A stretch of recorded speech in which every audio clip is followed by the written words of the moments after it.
Hi friends, this is Sujit here, and I had visited Thailand in month of Feb.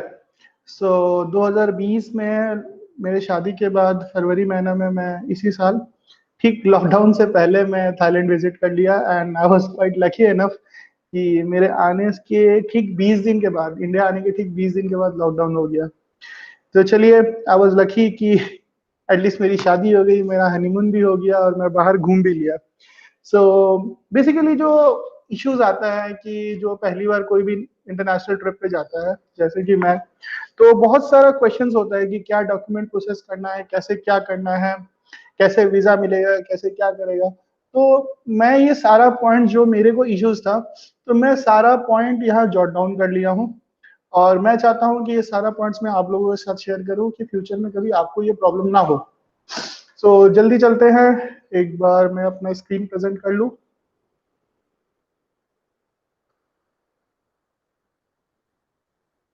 ये जितना भी documents मैं दिखा रहा हूँ, दिखाने जा रहा हूँ, मैं आपसे रिक्वेस्ट करूंगा कि इसका मैं आप या तो स्क्रीनशॉट लेकर रख लो या तो मैं उसको डिटेल बॉक्स में डाल दूंगा ताकि आप डिस्क्रिप्शन बॉक्स से सारा डिटेल निकाल लो। पहला चीज, आप कहीं भी आप ट्रिप पे जा रहे हो, बेसिकली मैं ये थाईलैंड के पर्सपेक्टिव से बता रहा हूँ। तो वो पहला चीज होता है कि आपका फ्लाइट बुकिंग। सो कैलकाटा से जो फ्लाइट है वो चीपेस्ट है। सो चीपेस्ट अराउंड 3,500 में कलकत्ता टू बैंकॉक का फ्लाइट मिल जाता है, जो कि दिल्ली से कलकत्ता का किराया होता है 3 साढ़े 3 हजार में आपको आराम से फ्लाइट मिल जाएगा अगर आप 3 4 महीना आगे बुक कराओगे। Air Asia is one of the cheapest flight. और ये भी बता रहा हूँ कि जब भी आप फ्लाइट बुक करा रहे हो तो हैंडबैग वाला टिकट लीजिए। अगर आप मेन लगेज वाला टिकट लीजिएगा तो वो एक्सपेंसिव पड़ेगा, अगर हैंडबैग वाला अगर टिकट लेते हो आप तो 3 साढ़े 3 में आराम से आ जाएगा। सो एक बार आपका अगर फ्लाइट बुकिंग हो गया, बेसिकली आप पहले आपका करा लो जाने का। तो आपके पास जब एक बार फ्लाइट बुकिंग हो गया तो यू नो कि I am going to visit Thailand on this and this date. उस हिसाब से आप अपना आइटनरी बना दो, जो कि बहुत जन ये चीज को स्किप कर जाता है कि आप अपना आइटनरी जरूर से बना लीजिए कि उसमें पूरा डिटेल लिखा हुआ रहेगा कि मैं किस दिन जाऊंगा, कहाँ रहूंगा, कैसे रहूंगा। ये देखिए एक आइटनरी का मैं एग्जांपल दिखा रहा हूँ जो कि मेरा आइटनरी था। मैं 9 दिन के लिए मैं थाईलैंड में था, अलग अलग शहरों में। तो मैं एक एक डेट का डिटेल यहाँ लिखा हुआ है, जैसे कि कराबी में पहला दिन मैं 11 तारीख को था, मैं कहाँ से कहाँ तक ट्रैवल करना है, कहाँ रुकना है, क्या करना है, सारा डिटेल यहाँ लिखा हुआ है। देखिए जब तक आप ये चीज को नोट डाउन नहीं करिएगा तब तक आप अपना टाइम और एक्सपेंस कैलकुलेट नहीं कर सकते हैं। अगर आपको पता है कि आपको कहाँ घूमना है, किस दिन घूमना है, कैसे घूमना है, तो उस हिसाब से आप अपना सारा कैलकुलेशन कर सकते हैं।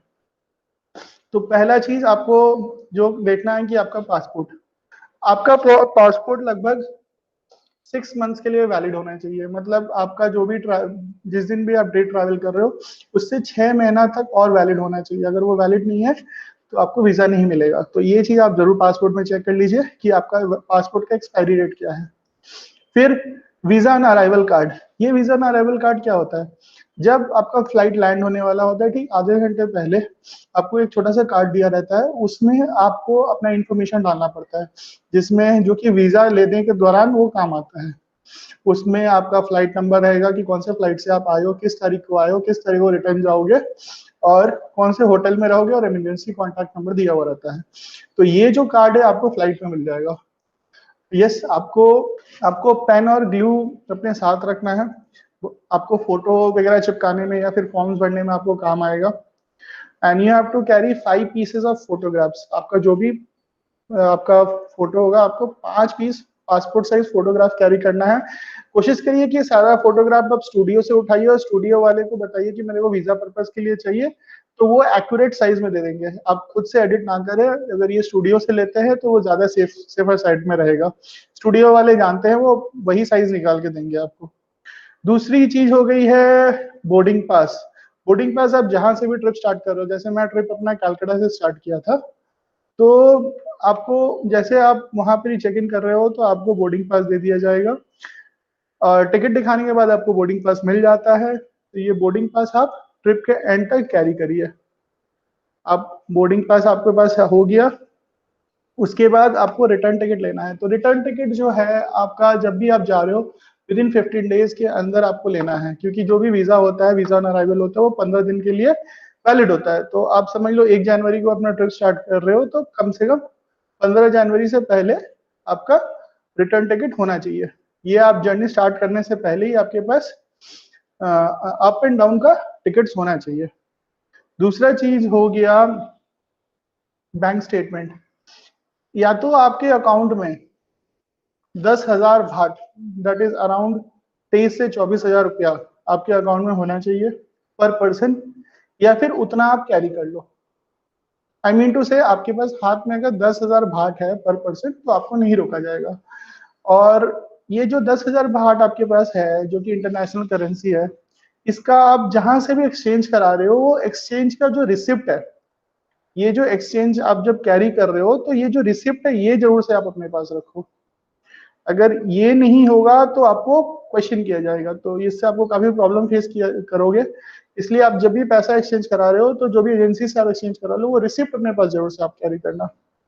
अब जो फर्स्ट टाइम ट्रैवलर है उनके पास क्वेश्चन आता है, बहुत सारे क्वेश्चन आता है कि भैया पैसा मैं कहाँ से एक्सचेंज कराऊं, कैसे कराऊं।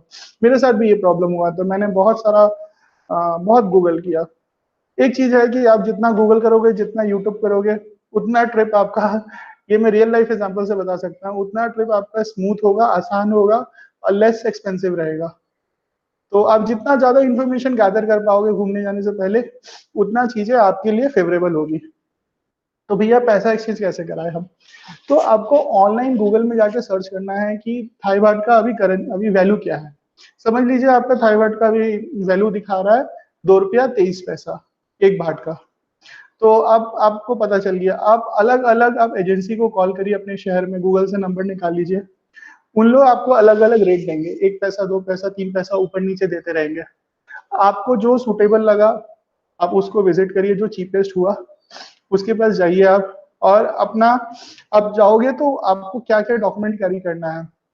आपको पैन कार्ड कैरी करना है जिसके नाम से आप एक्सचेंज करा रहे हो, उसका आधार कार्ड और उसी पर्सन का आपको टिकट चाहिए, फ्लाइट टिकट। और उन लोग क्रेडिट कार्ड नहीं लेते हैं, कैश भी नहीं लेते हैं।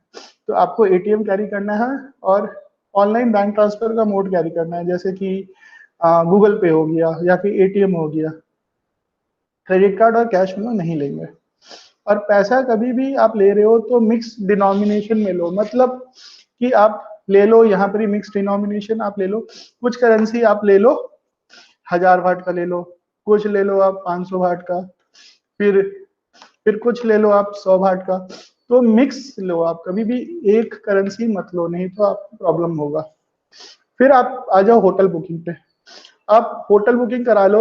Hotel booking I would suggest, देखिए मैं किसी साइट का नाम नहीं लेना चाहता, मैं पर्सनली मेक माई ट्रिप से बुक किया था और मेरे को काफी वो फेवरेबल लगा। आप कभी भी होटल बुकिंग करा रहे हो तो जितना दिन आप जितना नाइट वहां स्टे कर रहे हो, उतना नाइट का आपके पास होटल बुकिंग होना चाहिए। अगर किसी के पास एक बंदा ऐसा था जो 7 दिन रुकने वाला था, उसके पास 6 नाइट का होटल बुकिंग था, तो उसको रोक दिया गया। तो जितने भी रात आप थाईलैंड में रुक रहे हो तो उतना नाइट का आपके पास होटल बुकिंग होना चाहिए। और एक छोटा सा रिक्वेस्ट है, जब भी आप होटल बुकिंग करा रहे हो तो आई वुड सजेस्ट कि आप उसमें ब्रेकफास्ट इंक्लूड करा लो। उसका बहुत सारा एडवांटेजेस है, वो आगे के वीडियो में मैं बताऊंगा। उसके बाद आ गया आपका वीजा एंड अराइवल का फॉर्म। वीजा ऑन अराइवल का फॉर्म, मैं ये वाला पॉइंट को हाईलाइट करना चाहता हूँ। ये बहुत इंपॉर्टेंट चीज है, इसको थोड़ा ध्यान से सुनिएगा प्लीज। वीजा ऑन अराइवल का जो फॉर्म होता है वो कुछ इस तरह का दिखता है। ये आपको ऑनलाइन कहीं भी मिल जाएगा या फिर मैं यहाँ अपलोड कर दूंगा डिस्क्रिप्शन बॉक्स में, आप वहां से डाउनलोड कर लेना। ये फॉर्म आप इंडिया से भर के ले जाओ, फोटो चिपका लो, सारा डिटेल डाल दो। आप इंडिया से ये सारा डिटेल भर के ले जाओ, जो जो जा रहे हैं उनके उनके अलग अलग सेपरेट वीजा ऑन अराइवल का फॉर्म होगा। तो वीजा अभी के लिए फ्री है थाईलैंड के लिए, और आशा करता हूँ आने वाले 1-2 साल तक फ्री रहेगा, फिर भी आप गूगल कर लेना एक बार।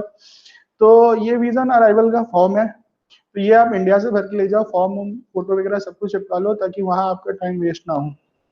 तो ये डिटेल, इसमें डिटेल एकदम एक्यूरेट होना चाहिए। यही फॉर्म के बेस पे आपको टिकट मांगा जाएगा, फ्लाइट टिकट मांगा जाएगा, होटल बुकिंग मांगा जाएगा, तब आपको इशू किया जाएगा वहां का वीजा। अब आपके पास फॉर्मेलिटीज फॉर्म्स वगैरह सब कुछ हो गया, आप थाईलैंड पहुंच गए। आप वहां जाकर के टैक्सी से, पहली बार तो टैक्सी लेकर के आप होटल चले जाओ। उसके बाद होटल से आपको कहीं भी घूमना है तो आप पता करो वहाँ आसपास में स्कूटी मिलता है, हर 10 कदम पे आपको स्कूटी किराए पे मिलता है, या फिर होटल से भी दे देते हैं। अगर होटल से आप कांटेक्ट करो, होटल से करोगे तो ज्यादा वो मतलब ज्यादा अच्छा रहेगा, होटल से, होटल वाले करा देते हैं।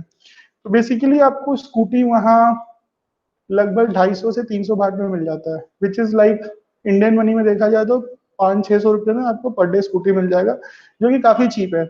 अब आपके पास स्कूटी है, आप उसमें आराम से गूगल मैप लगा लो अपने फोन में और पूरा थाईलैंड घूमते रहो। You know, no need to book any cab, no need to book any taxi. आपको थाईलैंड में जहां जहां घूमना है, आप गूगल मैप लगा करके आराम से उस पर घूमते रहिए। उन लोग बेसिकली आपसे ड्राइविंग, इंटरनेशनल ड्राइविंग लाइसेंस का बहुत ज्यादा इशू नहीं है वहाँ। They will ask to deposit your passport, but आप पासपोर्ट जमा मत करना। मेरे ख्याल से पासपोर्ट जमा करना ज्यादा सही नहीं रहेगा। या तो आप पासपोर्ट जमा कर दो, या तो 2000 भाट जमा कर दो। तो आई थिंक कि कैश डिपॉजिट करना ज्यादा अच्छा मोड रहेगा।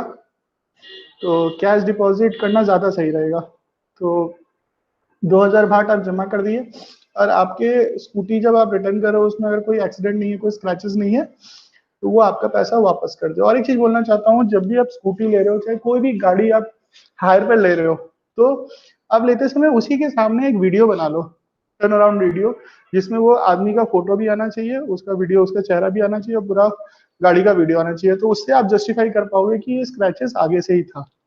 So when you have your video, तो आप जब भी स्कूटी जमा कर रहे हो, आपको पूरा पैसा आपको रिफंड मिल जाएगा। बस वो जो किराया वो काट लेंगे। सो आई गेस मैंने सारा पॉइंट्स यहाँ कवर कर लिया। इसके अलावा आपको कोई भी डाउट्स हो, आप प्लीज हमको कमेंट बॉक्स में पूछिए, and I will try to answer as soon as possible. And I would request you all कि आप प्लीज अपना फीडबैक यहाँ शेयर करो। I am very new to YouTube, so जो भी कमी होगी तो I will try to improve. अगर कुछ अच्छा लगा होगा तो प्लीज वो भी बताना।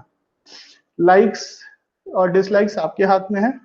आपको अच्छा लगे तो लाइक करना, ना अच्छा लगे तो प्लीज डिसलाइक करके जाना। So at least I will have a feedback. Thank you guys.